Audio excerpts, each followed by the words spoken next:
वंदे मातरम आप सभी को। अल्फा मेंटोर्स के यूट्यूब प्लेटफॉर्म पर आप सभी का हार्दिक स्वागत है।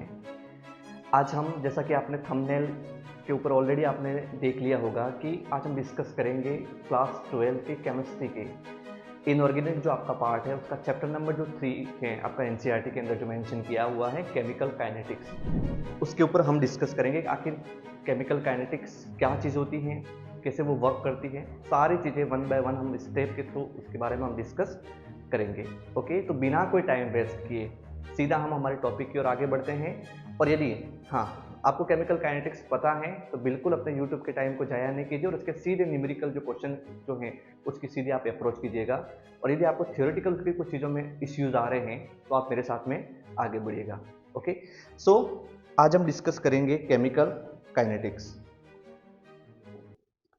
आखिर क्या होती है केमिकल काइनेटिक्स, मैं यहां पर लिख देता हूं।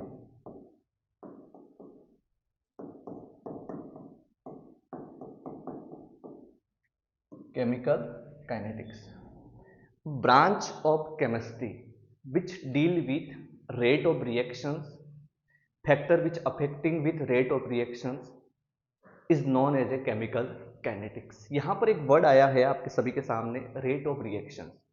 आखिर क्या होती है रेट ऑफ रिएक्शंस? नॉर्मली अपन हमारी डेली लाइफ में बात करते हैं कि कोई गाड़ी जा रही है तो हम उसकी स्पीड की बात कर रहे हैं। उसी तरह से केमिस्ट्री में भी कोई रिएक्शन होती है। रिएक्शन के हमारे पास में दो चीज़ें होती हैं, एक होता है रिएक्टेंट, एक होता है प्रोडक्ट। टाइम के साथ में रिएक्टेंट जो है वो कन्वर्ट होता है प्रोडक्ट के अंदर, सबसे इजी वर्ड में अगर मैं जाऊँ तो। ओके, और हमने एक चीज़ ये भी नोटिस की कि जैसे जैसे टाइम बढ़ता है वैसे वैसे रिएक्टेंट कम होता है। फॉर एग्जाम्पल, मैंने लिया कोई भी ए नाम का कोई रिएक्टेंट जो कि कन्वर्ट हो रहा है बी नाम के प्रोडक्ट के अंदर। ओके, टी बराबर zero. What do mean by T बराबर जीरो? टी बराबर जीरो का मीन्स टाइम अभी जीरो है, मीन्स आपने रिएक्शन को स्टार्ट ही नहीं किया है। रिएक्शन को स्टार्ट ही नहीं किया है तब मैंने इसके माने मान लो 10 मोल। कितने माने? 10 मोल। जब रिएक्शन स्टार्ट ही नहीं हुई तो अंडरस्टैंडिंग की बात है कि प्रोडक्ट तो कोई बना ही नहीं होगा, तो प्रोडक्ट को मैंने क्या लिख दिया? जीरो लिख दिया। ओके, अब मैंने लिखा t बराबर 1 second. What is the meaning of t बराबर 1 सेकंड? कि जब इस रिएक्शन को आपने स्टार्ट करवाया और आपका 1 सेकंड हो गया है, तब मान लो इसका 10 मोल पीछे रिएक्टेंट का रिमेन रहा, तो आप क्या प्रिडिक्शन लगा सकते हैं कि जो प्रोडक्ट है उसका 1 मोल जो है वो फॉर्म हो गया होगा, यहां पर बन गया होगा। इट मीन्स आप यहां पर एक चीज आइडेंटिफाई कर सकते हैं, क्या? कि इस रिएक्टेंट के स्टार्टिंग में 10 मोल थे, बाद में 9 मोल हो गए। मीन्स ये क्या हुआ, टाइम के साथ में डिक्रीज हुआ, और ये टाइम के साथ में क्या हुआ, आपका इंक्रीज हुआ। ओके, तो change in concentration with respect to time. यहां पर कंसंट्रेशन पहले कितना मोल था आपका? 10 मोल था, इसके बाद कितना मोल हो गया आपका? 9 मोल हो गया। तो कंसंट्रेशन में क्या हो रहा है? चेंज हो रहा है, डिक्रीज हो रही है। अगर यहां पर देखो आप, तो पहले कंसंट्रेशन आपकी 0 थी, अब आपकी कंसंट्रेशन 1 होगी। मीन्स कंसंट्रेशन जो आपकी है वो टाइम के साथ में क्या हो रही है? इंक्रीज हो रही है। तो यहां पर स्पीड है इस रिएक्शन की, कि क्या स्पीड आप आइडेंटिफाई कर रहे हो कि 1 सेकंड के अंदर कोई न कोई चेंज आ रहा है। बस उसी स्पीड को हम केमिस्ट्री की टर्म में बोलते हैं रेट। ओके, सो आप सभी को पता चल गया होगा आखिर क्या चीज होती है रेट ऑफ रिएक्शंस, क्या चीज होती है factor affecting rate of reaction. Mean कि यदि हम रेट ऑफ रिएक्शंस, ऐसे कोई से फैक्टर हैं जो किसी रिएक्शन की स्पीड को, उसकी रेट को अफेक्ट करते हैं। कुल मिलाकर अगर मैं आपको शॉर्टकट वर्ड में बोलूं तो जो स्पीड होती है उसी को आप कोरिलेट कर सकते हैं रेट के साथ में। Okay, so what do you mean by chemical kinetics? Branch of chemistry, branch of chemistry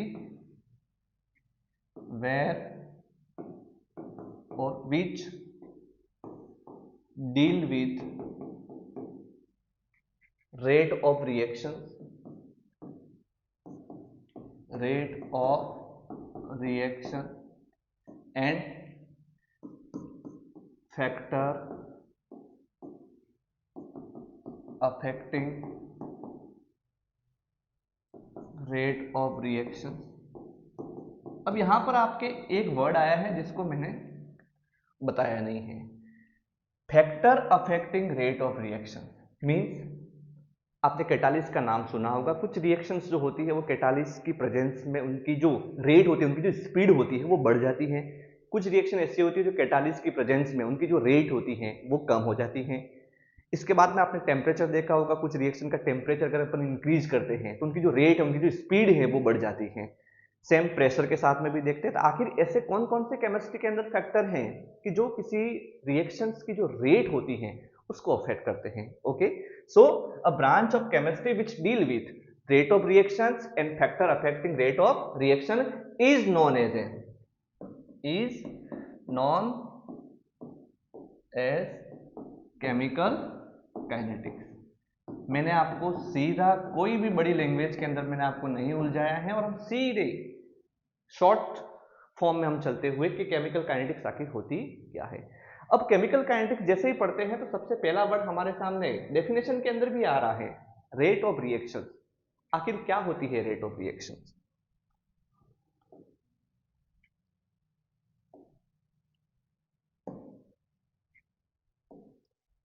तो अब हम डिस्कस करेंगे रेट ऑफ रिएक्शन।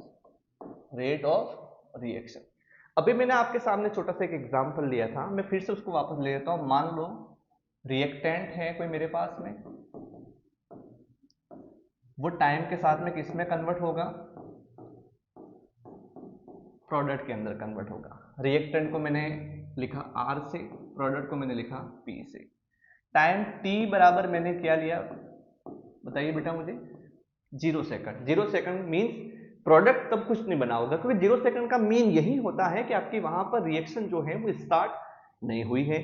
मैंने इसके ले लिए बेटा 10 मोल, तो प्रोडक्ट तो कुछ बना नहीं होगा क्योंकि टाइम अभी हमको 0 दिया हुआ है, तो मैंने यहाँ पर 0 मेंशन कर दिया। अब मैंने टाइम t बराबर मैंने आपके सामने लिखा 1 सेकंड। 1 सेकंड टाइम पे मैंने जब ऑब्जर्व किया प्रैक्टिकली तो मैंने देखा कि इस रिएक्टेंट के सिर्फ 9 मोल बचे हैं पीछे। तो इसका मतलब जो 1 मोल का जो यहां पर वेरिएशन आ रहा है वो कहां पर जाएगा? प्रोडक्ट के अंदर जाएगा। फिर मैंने 1 सेकंड के बाद और देखा, टाइम बराबर 1 सेकंड और लिया मैंने, मींस रिएक्शन के सेकंड दूसरे वाले सेकंड पे यदि हम देखें तो मैंने इसका रिएक्टेंट का जब कंसंट्रेशन देखा तो यहां पर है 8 मोल। एक छोटा सा वर्ड आया है यहाँ पर कंसंट्रेशन। वैसे आप सभी केमिस्ट्री 12th तक पढ़ते पढ़ते आ चुके हैं तो आप सभी को पता होगा कि कंसंट्रेशन जो होती है वो अमाउंट से मतलब होता है, मोल पर लीटर। कि 1 लीटर मेरे पास कोई भी मेरे को सॉल्यूशन दिया हुआ है, उसमें कितने मोल आपने सब्सटेंस उसके अंदर डिसॉल्व किया हुआ है। फॉर एग्जांपल आपके घर पे नमक तो सभी के घर पे होगा ही सही, तो वो आपने 1 मोल कोई भी नमक का ले लिया आपने और उसको पानी के अंदर घोल दिया 1 लीटर के अंदर, तो वो आपका सॉल्यूशन क्या बन गया? 1 मोल पर लीटर। तो वो उसकी क्या कहलाएगी? कंसंट्रेशन कहलाएगी। ओके, सो हम सभी ने देख भी लिया इसको।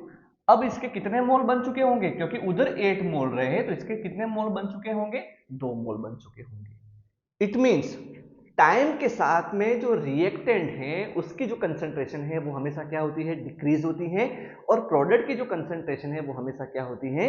इंक्रीज होती है। ओके, सो यहां पर कंसंट्रेशन में क्या हो रहा है? चेंज हो रहा है। क्लियर बात है? रिएक्टेंट की डिक्रीज हो रही है, प्रोडक्ट की इंक्रीज हो रही है, कुल मिला के इन शॉर्टकट चेंज हो रही है।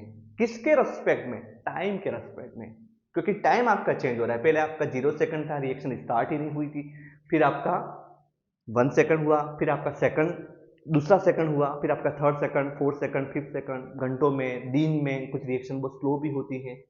तो वो चीजें हमने डिस्कस की। तो यहां पर कंसंट्रेशन में चेंज हो रहा है, और वो भी किसके? टाइम के रेस्पेक्ट में। It means change in concentration with respect to time is known as a rate of reactions. Okay, तो क्या लिखूंगा बताइए बेटा मुझे? Change in concentration with respect to time is known as a is known as rate of reactions. Clear? Any doubt यहां तक? Okay, अब हम आगे बढ़ते हैं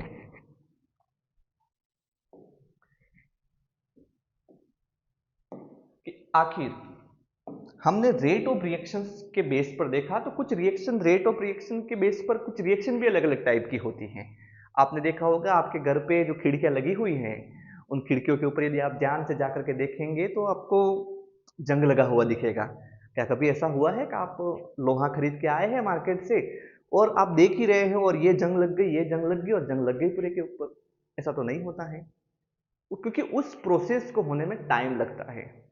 इट मीन्स क्या हुआ कि वो रिएक्शन जो बहुत ज्यादा टाइम में पूरी होती हो, rusting of iron is also type of chemical reactions.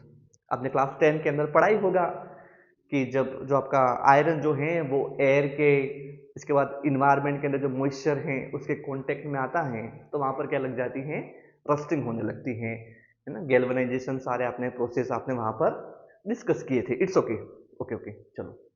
तो उस रिएक्शंस को होने में बहुत ज्यादा टाइम लगा। कुछ रिएक्शन ऐसी है कि वहां पर आप पलक झपकते हैं और रिएक्शन हो जाती है। आपने सिल्वर नाइट्रेट AgNO3 को आप यदि KCl के अंदर, पोटेशियम क्लोराइड के सॉल्यूशन के अंदर ही डालते हैं तो आप वहां पर ऑब्जर्व भी नहीं कर पाएंगे। कुछ टाइम भी हुआ है मेरे पास इस रिएक्शंस को करवाने में और रिएक्शन आपकी हो जाएगी। कुछ रिएक्शन ऐसी होती है कि जो न तो बहुत ज्यादा स्पीड होती है और न बहुत ज्यादा स्लो होती है। मीन्स एवरेज बोल सकते हैं उनको कि उनकी स्पीड ना तो बहुत ज्यादा होती है और ना बहुत ही कम होती है। इस बेस पर तो रिएक्शन कितने टाइप की हुई? 3 टाइप की हुई कि एक तो होगी फास्ट रिएक्शन, एक होगी स्लो रिएक्शन और एक होगी मीडियम रेंज की, ना तो बहुत ज्यादा ना बहुत ही कम। ओके, सो अगर मैं डिस्कस करूं बेटा आपके साथ में, तो रेट ऑफ रिएक्शंस जो हैं उसके अकॉर्डिंग मैं क्या बताऊंगा आपको, टाइप ऑफ रिएक्शन। तो टाइप ऑफ रिएक्शन हम कितने टाइप के देखेंगे? 3 टाइप के देखेंगे। ओके, फर्स्ट आपकी जो होगी वो होगी फास्ट रिएक्शन। अब मैं इसके अंदर जरा भी आपको डेफिनेशन लिखवा के छोटे बच्चों की तरह की reactions which occur very fastly with respect to time, it is known as a fast reaction कह रहा है वो सब कुछ। फास्ट रिएक्शन मीन जो बहुत ही कम टाइम के अंदर होती है वो क्या कहलाती है, फास्ट रिएक्शन। तो सीधे अपन इसके एग्जांपल के ऊपर डिस्कस करेंगे। ओके, तो इसका एग्जांपल मैंने अभी आपको बताया था कि यदि आपके पास में क्या है बेटा, सिल्वर नाइट्रेट AgNO3 और यदि आपने उसको डिसॉल्व किया KCl के अंदर, पोटेशियम क्लोराइड के अंदर, तो आपके यहाँ पर आयन एक्सचेंज रिएक्शन होगी। नॉर्मल सा क्वेश्चन है आपका कि Ag जो है वो आपका K से रिप्लेस हो जाएगा, तो क्या हो जाएगा बताइएगा बेटा मुझे, KNO3 और AgCl। ठीक है, AgCl का वहां पर आपने देखा भी होगा प्रेसिपिटेशन, जो एरो अपन डाउनवर्ड्स करते हैं उसका मीन्स ये होता है कि वो रिएक्शंस के अंदर नीचे जम जाते हैं। जहां पर आप ये प्रैक्टिकल करवा रहे हो ना, वहां पर ये नीचे जम जाते हैं एक सॉलिड के रूप में, तो उसको अपन प्रेसिपिटेशन बोलते हैं और उसका जो नीचे की तरफ अपन उसका एरो करते हैं। ओके, KNO3 भी आपने देखा होगा, पोटेशियम नाइट्रेट बोलते हैं इसको, लेकिन अदर आपका P ब्लॉक करके एक चैप्टर चलता था पहले, है ना, वो आपका रिड्यूस हो गया है शायद RBSc के अकॉर्डिंग। तो उस चैप्टर के अंदर KNO3 को हम बोलते हैं पोटेशियम नाइट्रेट और उसका जो नाम है वो है इंडियन साल्टपीटर। तो जो चीजें साथ में आती रहती हैं वो मैं सिर्फ बोलूंगा तो आप उसको मेमोराइज कर ले और साथ में अपने लिख भी दे दें। ओके, नेक्स्ट हम पढ़ेंगे slow reactions. Slow reaction means वो रिएक्शंस जो बहुत ही स्लो होती है, जिनको कंप्लीट होने में बहुत महीने निकल जाते हो, बहुत साल निकल जाते हो, बहुत दिन निकल जाते हो, उसको क्या बोलेंगे, स्लो रिएक्शंस। ओके, तो इसका एग्जांपल मैंने आपको बता दिया था कि रस्टिंग ऑफ आयरन। अब रस्टिंग ऑफ आयरन क्या होता है वो आपका प्रीवियस नॉलेज, जैसा कि आपके बुक में भी लिखा हुआ था, जैसा कि आप जानते हैं, जानते या नहीं जानते वो अलग बात है, पर आप जानते हैं और वैसे जानते हैं कि रस्टिंग ऑफ आयरन क्या होता है। उम्मीद करता हूं आप जानते होंगे। अब नेक्स्ट है आपकी मीडियम रिएक्शंस। मीडियम रिएक्शंस का मीन कि ऐसी रिएक्शन जो न तो बहुत ज्यादा फास्ट होती हो ना बहुत ही ज्यादा स्लो होती हो, एकदम मीडियम रेंज से होती हो, मींस मिनटों में होती हो, न तो सेकंडों में खत्म हो जाती हो, ना उसको खत्म होने में कई दिन लगते हो, घंटों में मिनटों में अगर कोई रिएक्शन होती हो तो उसको अपन मीडियम में डाल देंगे।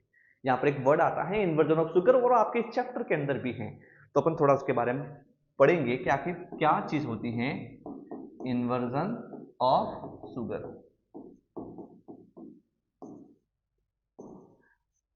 Okay, inversion of sugar, sucrose का तो आपने नाम सुना ही होगा, C12H22O11, ये आपका होता है सुक्रोज। जब इसका मैं क्या करवा लेता हूँ, हाइड्रोलाइसिस करवा लेता हूँ। ओके, कौन सी रिएक्शन है ये, रिवर्सिबल रिएक्शन है। इसके अंदर एक एंजाइम भी आपका काम आता है, जिसको अपन कौन सा एंजाइम बोलते हैं, इन्वर्टेस एंजाइम। तो हमको दो चीज मिलती है, एक होता है C6H12O6 और दूसरा भी बनता है C6H12O6। एक का नाम होता है ग्लूकोज और एक का नाम होता है फ्रक्टोज। अब सीधा क्वेश्चन आया होगा, कमेंट सेक्शन के अंदर भरमार भी आ जाएगी कि सर आपने तो कुछ गलत पढ़ाया है हमको, कि फॉर्मूले तो दोनों के हमको सेम दिख रहे हैं और नाम आपने दोनों के अलग अलग लिखे हैं। ऐसा कुछ भी नहीं होता है। बायोमोलिक्यूल करके आपका एक चैप्टर चलता है जो कि ऑर्गेनिक केमिस्ट्री के लास्ट में लिखा हुआ है, बायो के अंदर भी है वो चैप्टर, शायद 11 या 12 मुझे आइडिया नहीं, पर ये चैप्टर उसके अंदर है। तो बायोमोलिक्यूल्स के अंदर आप ग्लूकोज और फ्रक्टोज अपने केमिस्ट्री के अंदर भी है, वहां पर डिटेल से पढ़ेंगे। जब मैं पढ़ाऊंगा तो आप वहां पर बिल्कुल इस बात को पोज करके वहां पर देख पाएंगे आप कि इनके फॉर्मूले तो सेम होते हैं लेकिन इनकी स्ट्रक्चर क्या होती है, अलग अलग होती है। इसीलिए ये दोनों, आपने एक नाम भी सुना होगा 11 के अंदर, आपका कहते हैं ना बेसिक स्ट्रॉन्ग होना चाहिए, तो आपका बेसिक वैसे काफी स्ट्रॉन्ग ही होगा, ऐसा मैं उम्मीद करता हूं। तो स्ट्रक्चरल आइसोमरिज्म कहते हैं इनको, कि जिनके फॉर्मूले तो आपके वहां पर मॉलिक्यूलर जो फॉर्मूला है वो आपका सेम है लेकिन उनकी स्ट्रक्चर अलग अलग है, और उस स्ट्रक्चर के बेस पर ही आप आइडेंटिफाई करते हैं कि ये ग्लूकोज और ये फ्रक्टोज है। ओके, सो ये हमने डिस्कस किया। अब हम बात करेंगे आगे, हमने डिस्कस किया आखिर रेट ऑफ रिएक्शंस क्या होती है, कैसे टाइम के आधार पर रेट ऑफ रिएक्शन जो होती है उसके कितने टाइप होते हैं, स्लो मीडियम फास्ट, जो भी हमने डिस्कस कर लिया। ओके, अब हम रेट ऑफ रिएक्शन की क्या पढ़ेंगे, यूनिट। ओके, कि आखिर मैं अहमदाबाद गया और मैंने मेरे फ्रेंड से कहा कि मैं 40 किलोमीटर पर हावर की स्पीड से गया, क्या मैं ऐसा कभी बोलूंगा कि 40 किलोग्राम पर लीटर की स्पीड से वहां पर गया? कुछ भी कॉम्बिनेशन नहीं बैठेगा। जब तक डिजिट को उसका न्याय नहीं मिल जाता है, उसके साथ में कोई खड़ा नहीं रह जाता है ना, तब तक वो डिजिट का कोई वजूद नहीं होता है। आपने देखा होगा कि चाहे जिंदगी के अंदर आप कितने भी बड़े मुकाम पर चले जाएं, लेकिन यदि आपके पास में अपने पिताजी का, अपने माताजी का, आपके गुरुजन का वजूद जब तक नहीं होता है ना, तब तक अपन किसी काम के नहीं रह पाते हैं। उसी तरह से डिजिट के साथ में भी है, तो डिजिट का भी है, जब तक डिजिट है तो डिजिट है, वो सिर्फ डिजिट है, लेकिन डिजिट के साथ में कोई ऐड हो जाता है तो उसका एक वजूद हो जाता है। तो यहां पर रेट ऑफ रिएक्शन को हम किस में मेजर करते हैं, अभी मैंने आपको बताया थोड़ी देर पहले कि what is definition of rate of reaction. मैं फिर से वापस उस पेज पर चला जाता हूं जहां पर हमने रेट ऑफ रिएक्शन की क्या लिखी थी, डेफिनेशन लिखी थी। क्या डेफिनेशन थी, change in concentration with respect to time is known as a rate of reaction. Means किसमें चेंज हो रहा है, कंसंट्रेशन में, किसके रेस्पेक्ट में, टाइम में। दो वर्ड है मेरे पास में यहां पर, पहला वर्ड है कंसंट्रेशन और दूसरा वर्ड है मेरे पास में टाइम है। ओके, सो वापस पहुंचते हैं हम हमारे स्लाइड के ऊपर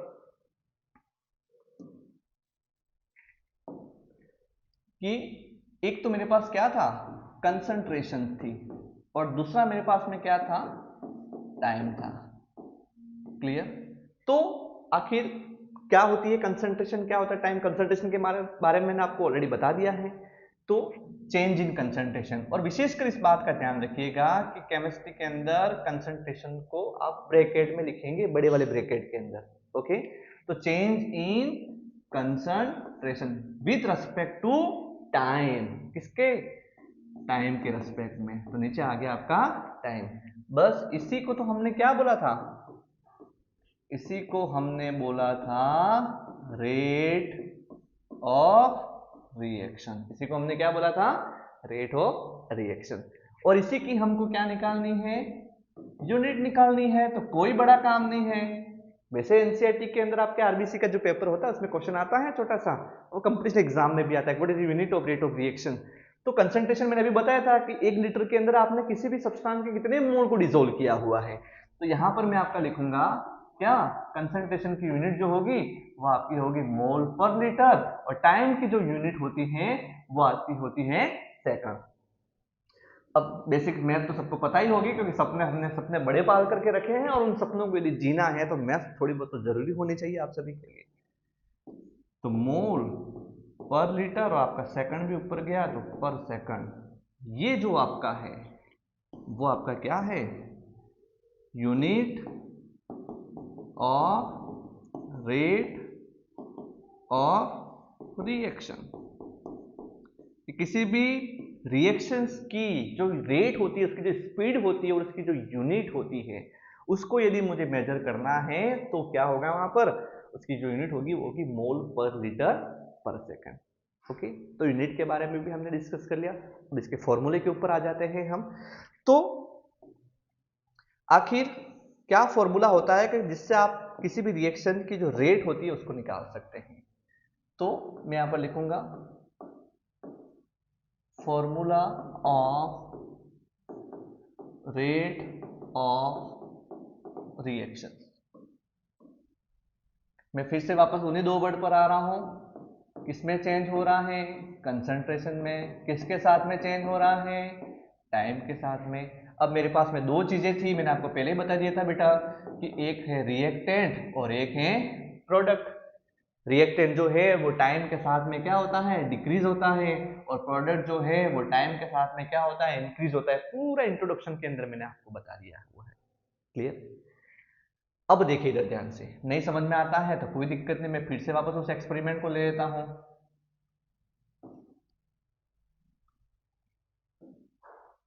टाइम t बराबर मैंने क्या लिया बेटा, 0 सेकंड लिया मैंने। अब इसके 10 मोल थे, तब इसके कितने मोल हो जाएंगे, 0 मोल। क्यों, कि प्रोडक्ट कुछ बना नहीं होगा। जब t बराबर मैंने कितना सेकंड लिया, 1 सेकंड लिया, तो इसके मान लो 9 मोल हो गए, तो इसका कितना मोल हो गया, 1 मोल हो गया। फिर t बराबर दूसरे सेकंड पर मैं बात करूंगा, है ना, तो इसके कितने मोल हो गए, 8 मोल हो गए, और इसके कितने मोल बन गए होंगे, 2 मोल।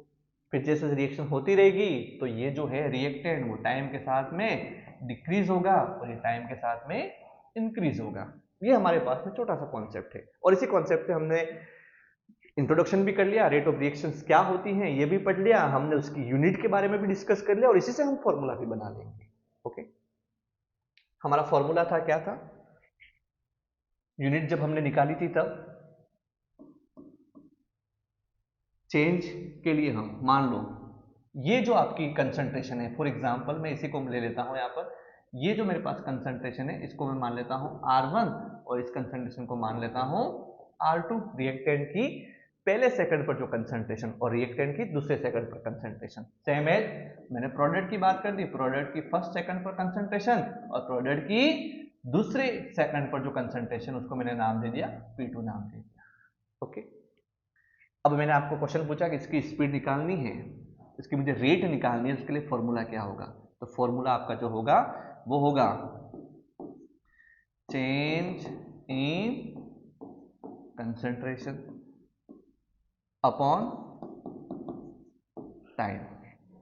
ओके, अब टाइम भी क्या होता है, चेंज होता है, तो और थोड़ा आप इसको बेहतरीन तरीके से ऐसा लिख सकते हैं, चेंज इन टाइम।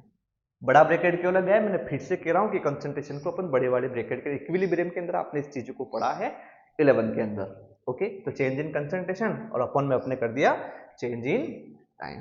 ओके, अब मुझे इसकी डेफिनेशन जो आपने यहाँ पर कॉन्सेप्ट लिया, जो छोटा सा प्रैक्टिकल आपने इमेज किया है, इमेजिनेशन किया अपने माइंड के अंदर, बस उसके देखेंगे। तो मुझे मान लो दूसरे वाले सेकंड पर ये पूरा प्रैक्टिकल करना है, तो क्या करोगे? Final concentration minus initial concentration. तो आपकी जो फाइनल कंसंट्रेशन जो है वो आपकी कितनी हो जाएगी प्रोडक्ट की कि दूसरे सेकंड पर? 2, क्योंकि आपने क्या लिया, दूसरे सेकंड पर इसकी कंसंट्रेशन कितनी थी, P2। इससे पहले चलो, आप प्रोडक्ट से पहले अगर कंफ्यूज होता चाहते हैं तो आप रिएक्टेंट से भी जा सकते हैं। अब मैंने दूसरे सेकंड पर ली तो कितनी थी कंसंट्रेशन, 8 थी। इनिशियल कंसंट्रेशन जब रिएक्शन स्टार्ट हुई तब उसकी कंसंट्रेशन कितनी थी, 10 थी। अपॉन टाइम, टाइम में कितना चेंज आया, 0 सेकंड से स्टार्ट हुआ था और आपका दूसरे सेकंड पर आया था ये, तो कितना टाइम हुआ 2 का, कितना आया -2 अपॉन 2 मीन्स -1। यूनिट क्या होती है, मोल पर लीटर पर सेकंड,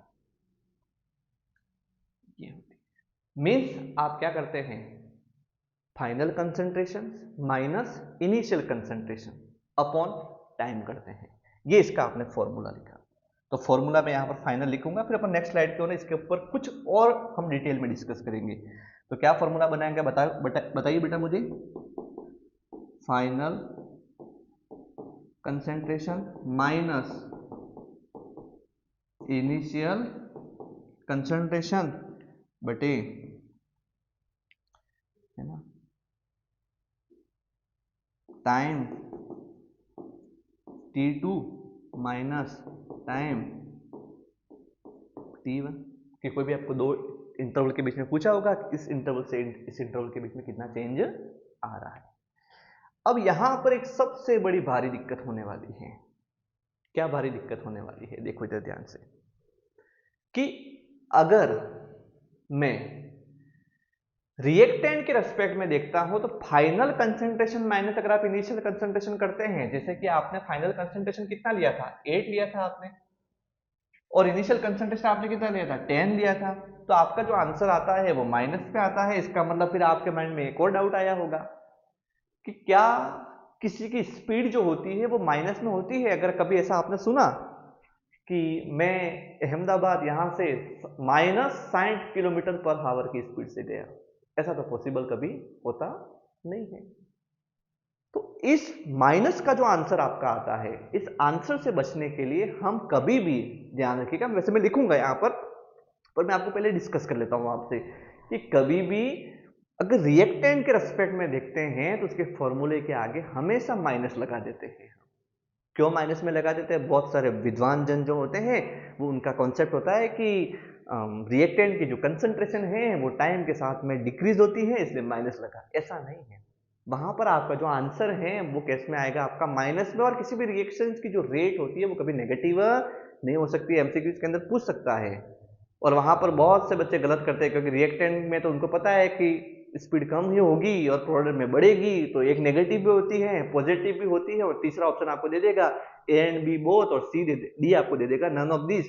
जिंदाबाद आपका कौन सा, ए एंड बी बोथ। ऐसा नहीं होता है। फिर अपन एग्जाम में तो 56 आउट ऑफ 56 पूरे आते हैं और घर पर आते आते कम हो जाते हैं, फिर घर पे कहते हैं कि ऐसा तो होना नहीं चाहिए, तो ऐसा आपने कर दिया है। कभी भी रिएक्शंस की जो रेट होती है वो कभी भी नेगेटिव नहीं होती है, और हमारा यहाँ पर आंसर नेगेटिव आता है, तो उस नेगेटिव से बचने के लिए हम उसको माइनस से मल्टीप्लाई करेंगे, तो वो आपका जो आंसर होगा वो एज ए मैथमेटिकली आपका कैलकुलेशन के अकॉर्डिंग कन्वर्ट होकर के किस में आ जाएगा, पॉजिटिव के अंदर आ जाएगा। ओके, इस पूरी डिटेल को, इस पूरी थ्योरी को मैं नेक्स्ट स्लाइड पर लेकर जा रहा हूं।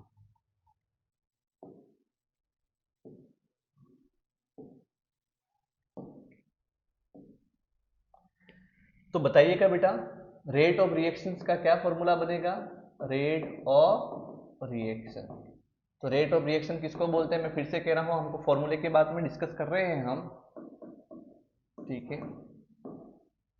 तो फॉर्मूला क्या बनेगा इसका, इसका जो फॉर्मूला बनेगा वो चेंज को आप डेल्टा से लिखते हो इन कंसंट्रेशन।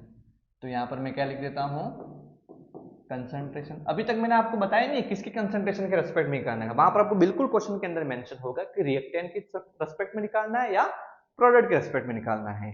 और फिर क्या निकालना है, टाइम, किसमें, टाइम में जो चेंज होता है उसको अपन अपॉन में ले लेते हैं। ये अपने पास में बेसिक फॉर्मूला है। ओके, कि डेल्टा कंसंट्रेशन और अपॉन में क्या कर दिया, चेंज इन टाइम कर दिया हमने। अब मैं फॉर्मूला की बात करूं ऑफ रेट ऑफ रिएक्शन, किसके रेस्पेक्ट में, in term of reactant, reactant के टर्म में मैं बात करूं, किसके टर्म में बात करूं मैं, रिएक्टेंट के टर्म में बात करूं मैं। कि अगर आपको क्वेश्चन पूछे कि रिएक्टेंट का ही पूछे और बोले कि इस रिएक्टेंट की स्पीड निकालिएगा, रेट निकालिएगा, तब आपके क्या करना पड़ेगा, आपको रिएक्टेंट को हम आर से मेंशन करते हैं। तो हमारे पास दो रिएक्टेंट होगी, कोई भी एक रिएक्टेंट की वैल्यू कंसंट्रेशन की R1 होगी और दूसरे की क्या होगी, R2 होगी। मैंने अभी बोला फाइनल माइनस इनिशियल करते हैं। तो क्या फॉर्मूला लगाएंगे बताइएगा बेटा मुझे, rate of reaction is equal to final concentration क्या है मेरे पास में, R2 माइनस इनिशियल कंसंट्रेशन क्या है, R1। कंसंट्रेशन को मैं फिर से कह रहा हूं आपको, किस में अपन मेंशन करेंगे, ब्रैकेट में मेंशन करेंगे, अपॉन टाइम क्या, T2 माइनस T1। क्लियर, इसमें कितना चेंज आया, तो मैंने आगे लगा दिया आपका डेल्टा। कोई दिक्कत तो नहीं यहां तक, बस ये फॉर्मूला यूज करेंगे। और हाँ, आंसर किस में आएगा इसका, नेगेटिव में आएगा, इसलिए इसके आगे क्या लगा दूंगा मैं, नेगेटिव से इसको मल्टीप्लाई कर लूंगा। तो जो भी आंसर नेगेटिव में आएगा वो नेगेटिव से मल्टीप्लाई होकर के पॉजिटिव आएगा, क्योंकि इसका कॉन्सेप्ट जो है मैंने फिर से बता दिया, प्रैक्टिकल एग्जाम्पल लेकर मैंने आपको बताया था कि रेट कभी भी नेगेटिव नहीं होती है। और यहाँ पर नेगेटिव इसलिए आता है क्योंकि हमारे कैलकुलेशन में नेगेटिव आता है, और उस नेगेटिव से यदि हमको बचना है तो हमको नेगेटिव से मल्टीप्लाई करना है। ओके, तो और करके मैं क्या लिख सकता हूं यहां पर, minus delta R upon delta T. ये शॉर्टकट फॉर्मूला जो है वो हमारा किसका हो गया, रेट ऑफ रिएक्शन, किसके रेस्पेक्ट में, रिएक्टेंट के रेस्पेक्ट में। इसको मैं आपके वही शानदार नोट्स बन जाए उसके लिए इसको ए डाल देता हूं, और उसी के पास में मैं डाल देता हूं इन टर्म ऑफ प्रोडक्ट, किसके, मैं फिर से कह रहा हूं किसके टर्म में देखेंगे, प्रोडक्ट के टर्म में देखेंगे हम। क्लियर है, तो प्रोडक्ट के टर्म में भी वही बात हो जाएगी क्या, कि प्रोडक्ट की भी मेरे को फाइनल कंसेंट है, प्रोडक्ट को लिखते हैं P से, फाइनल कंसंट्रेशन को 2 लिख दिया मैंने, माइनस इनिशियल कंसंट्रेशन को मैंने क्या लिख दिया 1। अब कंसंट्रेशन की बात हो रही है तो इन दोनों को मुझे किस में लेना पड़ेगा, ब्रैकेट में लेना पड़ेगा। किसके रेस्पेक्ट में चेंज होती है कंसंट्रेशन, टाइम के, तो टाइम भी कोई इंटरवल होगा, इस 2 सेकंड से 10 सेकंड के बीच में, तो फाइनल टाइम आपका 10 सेकंड हो गया और इनिशियल टाइम आपका 2 सेकंड हो गया। तो T2 माइनस T1, इसको भी मैंने ब्रैकेट में ले लिया। अब इसमें चेंज हो रहा है तो डेल्टा लगा दिया, इसके आगे भी डेल्टा। अब यहां पर नेगेटिव नहीं कर देना है, क्यों, क्योंकि प्रोडक्ट की कंसंट्रेशन टाइम के साथ में क्या होती है, बढ़ती है, क्या होती है, बढ़ती है। और मैंने आपको बता दिया है यहां पर प्रोडक्ट की जो कंसंट्रेशन है वो टाइम के साथ में क्या होती है, बढ़ती है। देखो 1 मोल 2 मोल, अब मैं आपको यहाँ पर बोलूंगा final concentration minus initial concentration, तो आपने इन दो इंटरवल के बारे में देखा था। देखो फाइनल क्या हो जाएगी आपकी 2 हो जाएगी, माइनस इनिशियल कितनी हो जाएगी 1, 2 माइनस 1 कितना आया, 1 आया। मींस आपका आंसर ऑलरेडी किस में आ रहा है, आपका आंसर बताइएगा बेटा मुझे, आपका जो आंसर है वो ऑलरेडी पॉजिटिव में आ रहा है, इसलिए वहां पर आपको किसी नेगेटिव से मल्टीप्लाई करने की रिक्वायरमेंट नहीं है। क्लियर है, इसलिए यहां पर मैंने नेगेटिव नहीं लगाया। ओके, तो नोट करके लिख देंगे, बहुत बड़ा सा नोट, जिस नोट की कीमत आप आंक ही नहीं सकते, क्योंकि यही छोटा सा नोट आपको किसी कंपटीशन एग्जाम में, किसी बोर्ड एग्जाम के अंदर अच्छे मार्क्स देगा, आपको सिलेक्शन करवाएगा। तो नोट क्या है आपको, कि rate of reaction is always positive. इस गैलेक्सी के अंदर जितने भी स्टार हैं, सारे स्टार को आप लिख सकते हैं इंपॉर्टेंट करके, क्योंकि अपनी आदत भी होती है पॉजिटिव इंपॉर्टेंट चीज़ों को मेंशन करने की। तो इस गैलेक्सी में जितने स्टार है उसको करके देख लीजिएगा और उसमें लिखिएगा कि पॉजिटिव। कॉम्पिटेंस एग्जाम वाले स्पेशल ध्यान रखें, ये जो छोटी छोटी चीज़ें ही होती है ना जिनके ऊपर हम ध्यान नहीं देते हैं, वही आपके कॉम्पिटेंस एग्जाम में आपके लिए बड़ी बन जाती है। और फिर हम सिर्फ एक ही लाइन कहते हैं कि मेरा सिलेक्शन नहीं हुआ, पेपर टफ हुआ। ऐसी कुछ चीज़ें होती नहीं है। खुद को ज़रूरत है कि किताबों के ऊपर लौटने की ज़रूरत है।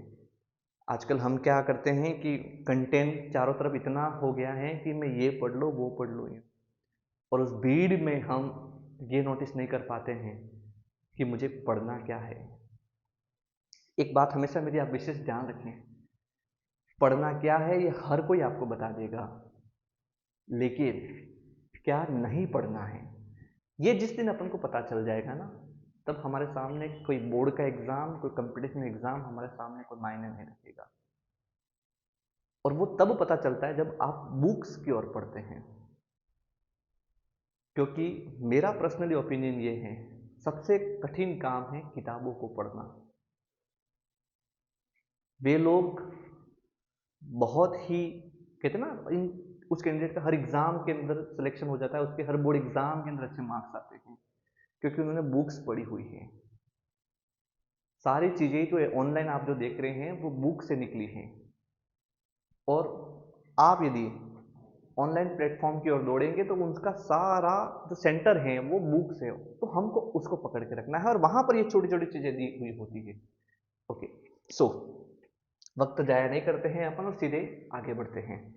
तो हमने देख लिया कि रेट ऑफ रिएक्शंस कैसी होती है, हमेशा पॉजिटिव होती है। अच्छा, इसको और शॉर्टकट में लिखना हो तो और करके क्या लिखेंगे, किसको, कि अगर प्रोडक्ट के रेस्पेक्ट में अगर आपको पूछे किसी भी रिएक्शन की रेट को, तो क्या लिखेंगे, change in concentration of product बटे चेंज इन टाइम। लेकिन यहाँ पर नेगेटिव नहीं आएगा, क्यों, क्योंकि वो तो पॉजिटिव होती है। ऑलरेडी आपका आंसर पॉजिटिव में आ रहा है, मैंने प्रैक्टिकल करके भी बता दिया आपको। ओके, नाउ अब हम डिस्कस करेंगे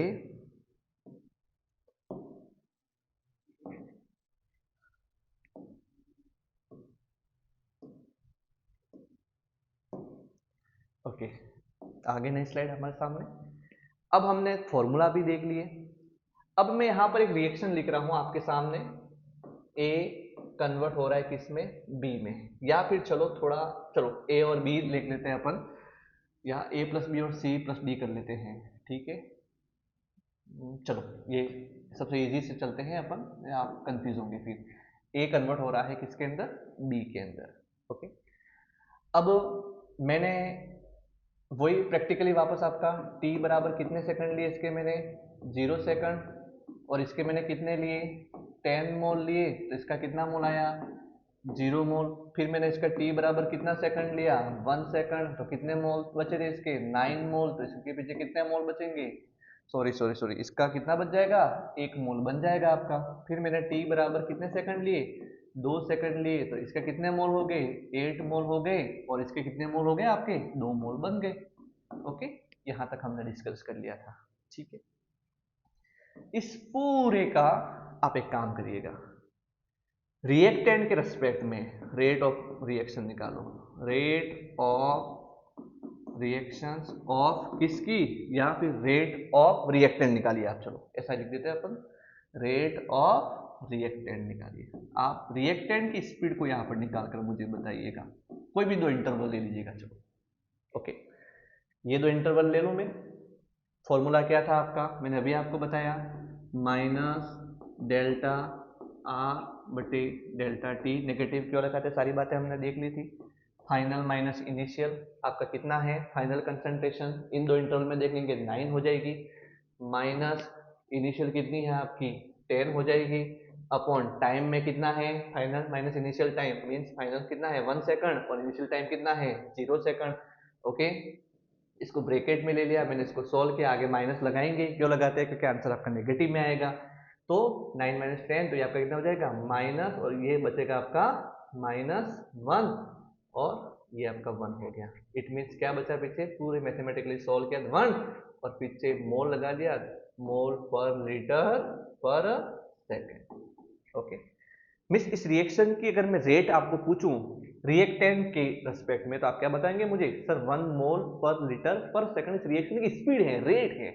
अब मैं सेम क्वेश्चन आपको क्या पूछूं यहाँ पर कि रेट ऑफ आपको किसकी निकालनी है, प्रोडक्ट की निकालनी है। किसकी निकालनी है, प्रोडक्ट की निकालनी है। तो प्रोडक्ट में भी आपको फॉर्मूला पता है, डेल्टा कंसंट्रेशन ऑफ पी और टाइम टी का। तो क्या हो जाएगा बताइएगा बेटा मुझे, वही फाइनल कंसंट्रेशन किस इन दो इंटरवल के बीच में निकालना है। तो प्रोडक्ट की फाइनल कंसंट्रेशन कितनी है, 1 है। तो 1 माइनस इनिशियल कंसंट्रेशन कितनी है, 0। अच्छा, यहाँ फाइनल और इनिशियल क्या होते हैं, जिन टाइम इंटरवल का हमको पूछा होता है। फाइनल का मतलब ये नहीं होता कि आपको फाइनल लास्ट में कौन सी लिखी है वो आपको देख लेनी है, नहीं, गलत बात ये। जिस मैंने आपको पहले ही बताया, मेन 2 इंटरवल, अगर आप चाहे इन 2 इंटरवल के बीच में देख सकते हैं, अगर आप चाहे इस इंटरवल के बीच में देख सकते हैं। ओके, क्लियर है। तो टाइम कितना चेंज हुआ यहाँ पर, वही 1 माइनस 0, तो 1 माइनस 0। ओके, तो ये आपका आंसर आ गया कितना, 1। ऑलरेडी पॉजिटिव में आंसर आ रहा है, इसलिए नेगेटिव से मल्टीप्लाई करने की जरूरत नहीं है, इसलिए वहां पर मैंने नोट करके लिखवाया था। अगर रिएक्टेंट की बात करेंगे तो नेगेटिव से मल्टीप्लाई करेंगे, प्रोडक्ट की बात करेंगे तो कोई नेगेटिव से मल्टीप्लाई नहीं करना है। और कॉन्सेप्ट माइंड में यही ध्यान रखना है हमको कि किसी भी रिएक्शंस की जो रेट होती है वो हमेशा कैसी होती है, ऑलवेज पॉजिटिव।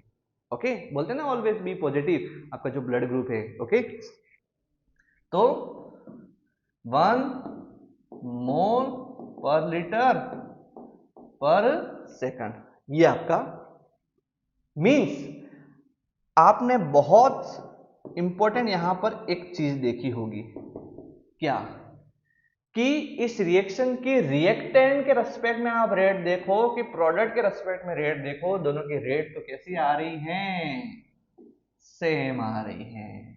इट मीन्स क्या लिखूंगा यहां पर मैं कि अगर किसी रिएक्टेंट की अगर रेट पूछे तो भी, या अगर किसी प्रोडक्ट की अगर रेट पूछे तो भी, दोनों की रेट कैसी होती है, सेम। मैंने आगे ऑलवेज वर्ड नहीं लगाया है, सिर्फ यहां पर बताया है इस केस के अकॉर्डिंग। चलो इसको केस नंबर फर्स्ट दे देते हैं। When rate of reactant is equal to, बीच में टुक टुक भाई साहब हमारे आगे हैं तो नीचे लिख देता हूं मैं, किसके इक्वल, रेट ऑफ प्रोडक्ट की क्या होती है, इक्वल होती है, और उसको हमने प्रूव भी कर दिया। ओके, अब मैं एक नेक्स्ट क्वेश्चन लेता हूं यहां पर, नई स्लाइड आ जाइए, आ गई, किसी जादू से कम नहीं। केस नंबर हमने क्या ले लिया, सेकंड ले लिया। क्या है वो बाद में लिखेंगे, पहले ही नहीं लिख देते हैं, जैसे वहां पे बाद में लिखा है ना अपने, वो समझ में आ गया हमको। अब मैंने क्या किया, वही फिर से ए जो है वो आपका कन्वर्ट हो रहा है किसमें, 2b में। इस पर इसकी कंसंट्रेशन कितनी थी, 0 सेकंड पे इसकी जो कंसंट्रेशन थी वो ए थी, कितनी थी, ए, तो ये तो कुछ बना ही नहीं होगा, तो 0 हो गया। अब मैंने लिखा t बराबर कितने सेकंड पर, 1 सेकंड पर। मान लो इसमें कुछ कमी हुई, अब ए अमाउंट है, मुझे पता ही नहीं ए कितना है, कुछ वैल्यू तो होगी इसकी, अब उसमें से कम तो होगा रिएक्टेंट, ये बात तो तय है, क्योंकि जैसे जैसे रिएक्शन आगे बढ़ती है वैसे रिएक्टेंट कम होता है। इसमें से मान लो x अमाउंट कम हुआ, ओके, तो उतना ही अमाउंट उधर बड़ा होगा, सही बात है। इतना अमाउंट इधर बड़ा होगा, मान लो इधर अमाउंट x बड़ा होगा, तो 2 मोल हैं तो उनके कितने बड़े होंगे, 1 मोल का 1 बी का 1 x अमाउंट बड़ा है, तो 2 का कितना बड़ा होगा, 2x बड़ा होगा। वही वापस आ जाइए कॉन्सेप्ट के ऊपर, क्या, रेट ऑफ रिएक्टेंट निकालिए। चलो क्या था, इंटरवल मैंने आपके सामने 2 ही लिए ताकि आप ज्यादा कंफ्यूज नहीं होते। फाइनल कंसंट्रेशन, रिएक्टेंट की बात कर रहे हैं तो सिर्फ रिएक्टेंट को देखना है, final concentration minus initial concentration, आगे नेगेटिव लगेगा, क्यों लगेगा सबको पता है। तो फाइनल कंसंट्रेशन क्या है मेरे पास में, a minus x minus initial concentration मेरे पास क्या है, a, और टाइम कितना है 1 माइनस 0, तो कितना आया आपका, नॉर्मल सी मैथमेटिक्स है ना,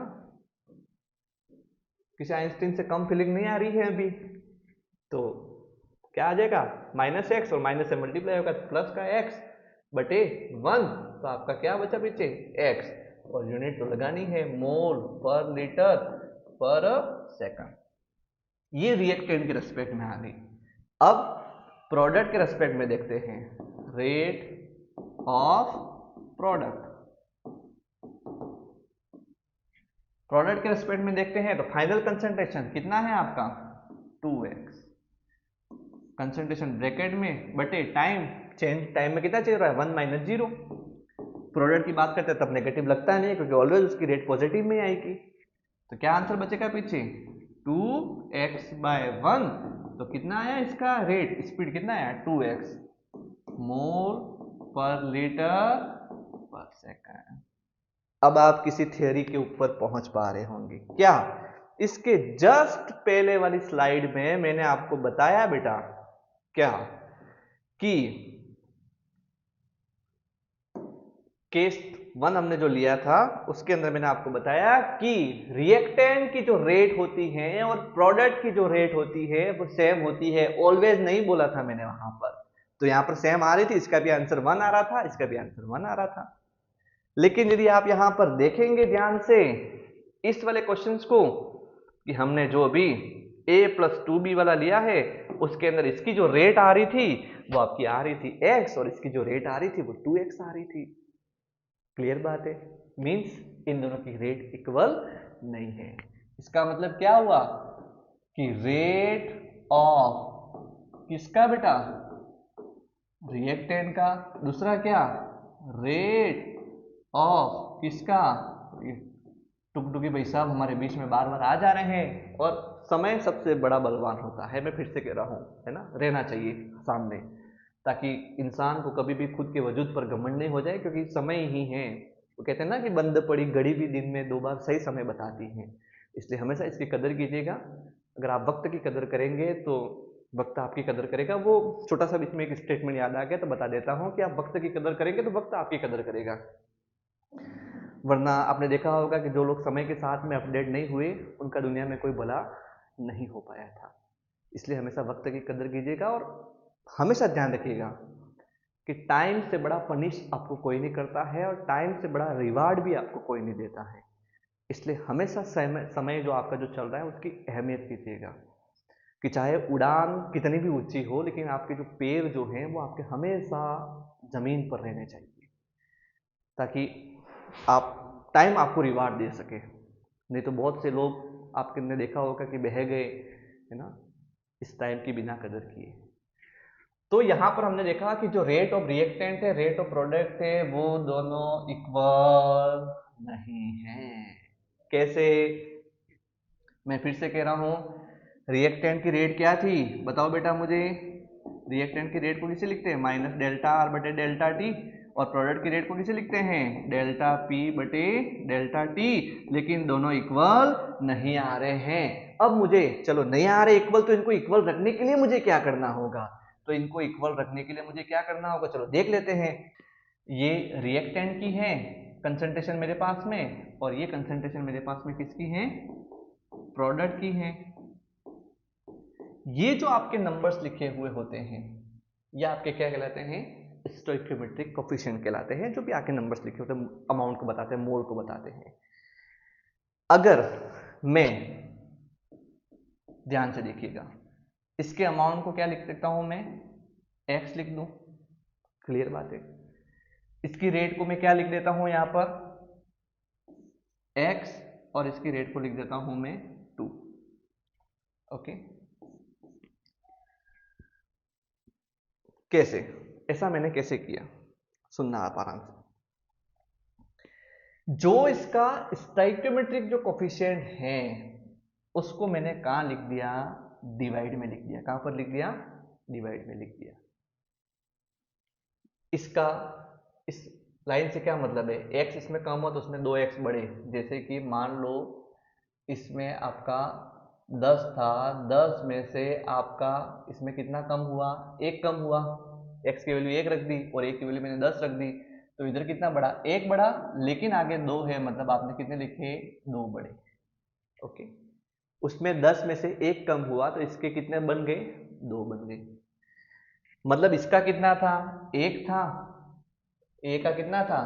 1 था, और बी का कितना हो गया? 2 हो गया। अब इन दोनों को अगर मैं बराबर लिखना चाहूं तो कैसे लिख पाऊंगा मैं? बताइएगा मुझे।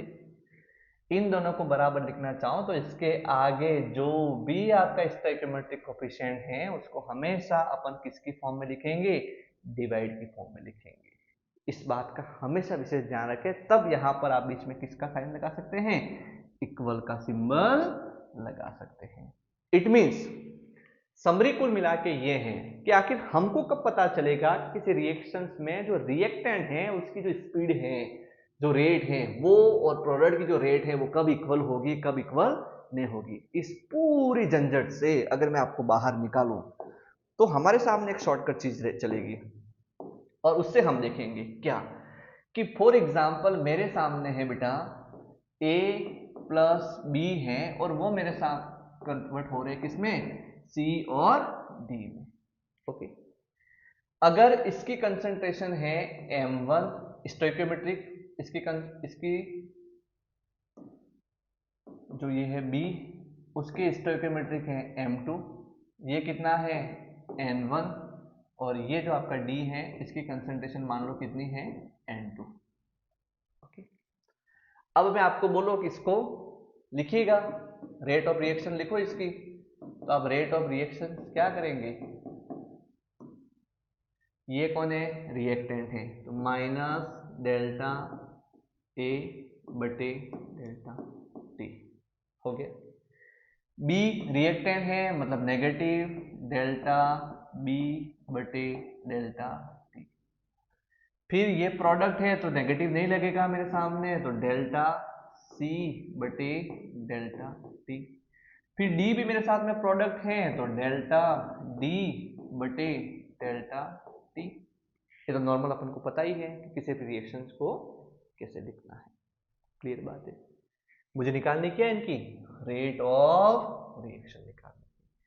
अब मैंने आपको शॉर्टकट जुगाड़ क्या बताया कि आपको उलझना ही नहीं है कि सर इनकी मुझे रेट ऑफ रिएक्शन अगर इक्वल करनी है, अगर मुझे इनकी रेट ऑफ रिएक्शन क्या करनी है? इक्वल करनी है, तो मुझे क्या दिमाग छोड़ना है? आपको नहीं छोड़ना है केस 1 अप्लाई होगा, केस 2 अप्लाई होगा, कि दोनों बराबर भी होगी, दोनों बराबर नहीं होगी, ऐसा कुछ आपको सोचने की जरूरत नहीं है। अब सीधा एक काम करिएगा, उसके जो स्टोइकियोमेट्रिक कोफिशिएंट है उससे उसको डिवाइड कर लीजिएगा। इसका स्टोइकियोमेट्रिक कोफिशिएंट कितना है? m1, तो आप क्या कर लीजिएगा आगे? 1/m1। बी वाले का स्टोइकियोमेट्रिक कोफिशिएंट कितना है? m2, तो 1/m2 डिवाइड कर लेना है उसे। ओके, इसका स्टोइकियोमेट्रिक कोफिशिएंट कितना है? n1, तो 1/n1, और इसका स्टोइकियोमेट्रिक कोफिशिएंट कितना है? 1/n2। n2 से इसको क्या कर लिया? डिवाइड। मींस जो स्टोइकियोमेट्रिक कोफिशिएंट है उसको उससे डिवाइड कर लिया। अगर आप ऐसा कर देते हैं तो फिर उनकी जो रेट ऑफ रिएक्शन होगी वो ऑलवेज इक्वल होगी, चाहे रिएक्टेंट की पूछे चाहे प्रोडक्ट की पूछे। ओके, कैसे? अब आखिर इसको लिखना कैसे है मैं आपको रियल में केमिकल रिएक्शन लिख करके बता देता हूं। N2 और आपका हाइड्रोजन दोनों मिल करके बनाते हैं अमोनिया। शॉर्टकट में लिख रहा हूं मैं यहाँ पर, हेबर प्रोसेस जो आपका होता है उसके अंदर अमोनिया बनती है, नाइट्रोजन हाइड्रोजन दोनों मिल करके। ओके, अब इसका रिएक्टेंट कौन है? चलो लिख लीजिएगा बेटा, minus delta change in concentration of किसकी? नाइट्रोजन की, किसके साथ में? टाइम के साथ में।